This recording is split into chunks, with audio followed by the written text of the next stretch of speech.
বাড়িতে পটল রান্না হলেই সবার মুখ ভার, কিছুতেই আর কোচকানো ভুরু সোজা হয় না। কিন্তু পটলের দোলমা পেলে ওই একটা পদেই পাতের সব ভাত শেষ।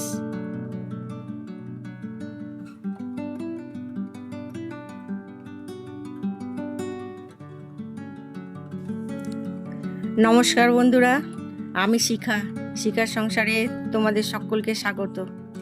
আজ আমি বানাবো পটলের দোলমা। চলো রান্নাটা শুরু করা যাক।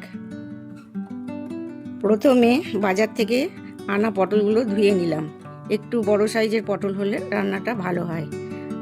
আমি 20টা পটল নিয়েছি। এই দেখো, আমি খোসা ছাড়িয়ে নিয়েছি। একটু বেশি করে খোসা রেখে ছাড়াবো, তাহলে ভাজার পর পটলগুলো চুপসে যাবে না।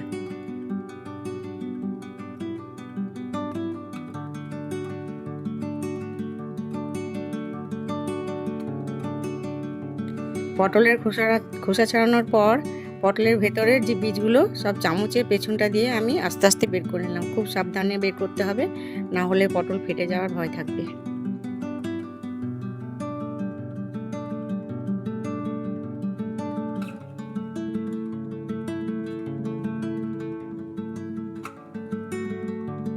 দেখো, আমি সব বীজগুলো বার করে নিয়েছি।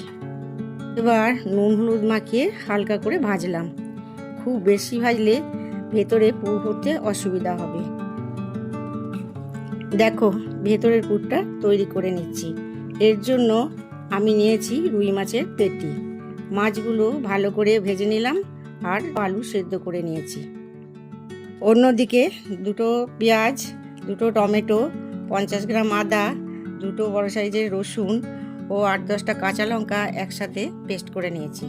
মাছের কাঁটা ছাড়িয়ে আলু সেদ্ধর সাথে মাখলাম, নুন মেশালাম আর নিয়েছি 2টো পেঁয়াজ কুচি। এবার কড়াইতে তেল গরম করে পেঁয়াজ কুচিগুলো ছাড়লাম। পেঁয়াজে বাদামি রং ধরলে পেঁয়াজ, আদা, রসুনের পেস্টটা অর্ধেকটা দিলাম গরম মশলা ও নুন হলুদ। মশলা কষে তেল ছেড়ে এলে মাছের পুর ওর সাথে মিশিয়ে দিলাম। পুরটা ভাজা ভাজা হয়ে এলে নামিয়ে ঠান্ডা করে নিলাম। এবার পটলের মধ্যে ওই পুর ভরে ফেললাম। এরপর দোলমার গ্রেভিটা তৈরি করব। এর জন্য কড়াইতে আবার তেল দিলাম। তেল গরম হলে মাঝারি সাইজের 2টো পেঁয়াজ কুচি যোগ করলাম। পেঁয়াজ লালচে হয়ে এলে বাকি আদা রসুনের পেস্টটা দিয়ে দিলাম আর যোগ করলাম ধনে গুঁড়ো, জিরে গুঁড়ো, কাশ্মীরি লঙ্কার গুঁড়ো, হলুদ ও সামান্য মিট মশলা। স্বাদ মতো নুন ও চিনি মেশালাম। মশলা কষানো হয়ে এলে দিলাম গরম মশলা। এবার জল যোগ করলাম।